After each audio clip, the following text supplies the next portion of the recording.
Good morning, everyone. My topic for today's presentation is rate of IOL decentration in manual small incision cataract surgery and their visual outcomes performed by fellows. There is a continuous need to provide more cataract surgical services in developing countries. Ophthalmology residency programs play a very important role in training the surgeons. Various studies have shown an inverse relation between the number of surgeries performed by a resident and adverse surgical outcomes. So there is a need to understand the relation between resident surgical experience and adverse surgical outcomes in manual small incision cataract surgery. The aim of this study is to analyze the rate of IOL decentration in manual small incision cataract surgery and their visual outcomes performed by fellows. This is a retrospective cohort study performed from May 2022 to May 2023 at a tertiary eye hospital. Resurgeries performed for index manual small incision cataract surgery by fellows based on experience were evaluated and categorized into 4 groups. Seniors, that is those who have a surgical experience of more than 1 year. Juniors with a surgical experience of less than 1 year.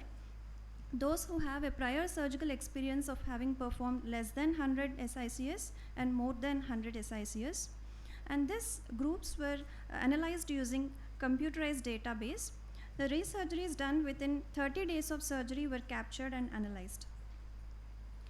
Coming to results, a total of 3,957 SICS performed by 12 fellows were evaluated. The overall resurgery rate was 1.16%. We have seen a resurgery rate of 0.93% among seniors and 2.17% among juniors. So there was a statistically significant difference between seniors and juniors. And in those who had a surgical experience of less than 100 surgeries, the resurgery rate was 1.29%, and those who have performed more than 100, those who have a prior surgical experience of more than 100, the resurgery rate was 2.19%, and there was no significant difference between these two groups. We have seen that the most IOL decentration was the third most common resurgery that was performed, which accounted for 24%. And to our interest, we have even seen a greater percentage contributed by AC wash and cortical cleanup. Out of the total IOL redialings done, 86.9% had a post-op visual acuity of 6/12 or better, and 13.04% had 6/18 or worse. SICS is the most commonly performed cataract surgery in developing countries. It is less expensive than phacoemulsification and delivers comparable outcomes. Haripriya et al. Shows a resurgery rate of 1.17%, which is similar to our study. Schmidt et al. And other studies, they have shown 0.85% and 1.9%. Their studies were based on phaco. Even our study shows similar rates in SICS done by fellows. Haripriya et al. Shows a declining trend with increasing surgical experience. There is lower rates after performing more than 200 surgeries. Similarly, our study shows higher rates in juniors than seniors, but there was no significant difference between those who had a prior surgical experience of performing less than 100 and more than 100. Probably this can be due to assignment of least complicated cases segregated pre-operatively to the inexperienced surgeons and continuous supervision by senior surgeons.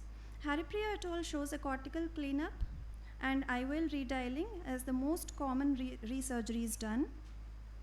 In our study, the most common was AC wash, followed by cortical cleanup, and IOL redialing was the third most common. Wound reformation was the most common resurgery seen among juniors, probably due to improper wound construction. Cortical cleanup, most common resurgeries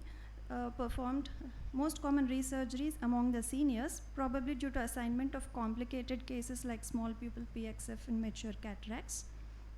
Finally, to conclude, manual small incision cataract surgery is a safer technique for early and inexperienced surgeons in a developing country. Resurgery rates show a declining trend with experience among the training surgeons, even in complicated cases. The limitation of this study, the total number of complicated cases during this period that were performed by fellows were not analyzed. So Thank you. Okay, thank you. Why is there an IOL decentration? The reason for IOL to be decentered? In our study, And I'm not saying study group. When do we get IOL decentration? ma'am, pre-op factors probably due to pre-op zonular weakness or dehiscence. Okay, leave the Then pre-op intraoperatively. Intraoperatively, it can be because of iatrogenic complications like PC-rent, especially the equatorial PCRs or something. Okay, Then iatrogenic zonular dehiscence. Then large rexes wherein one can be in the back. It is difficult to assess where it one is. haptic in the One bag and one other in the sulcus. sulcus when you place. And maybe the might be during the surgery the pupil might become small, and then becomes difficult for the inexperienced surgeons in the initial phases to assess correctly where the IOL is exactly. Lenses are rigid or Sir? rigid and free to see lenses are only rigid lenses? Now, which lens did you use? Rigid PMMA lens or? So both, ma'am. Both, ma'am. Depending on the surgeon, they have chosen for themselves. Rigid lens is more chance of decentration than free to see lens. Yes, rigid is more. In PCR occur, definitely that lens will decenter. You should at least explore that complicated cases. Yes, sir. Yes.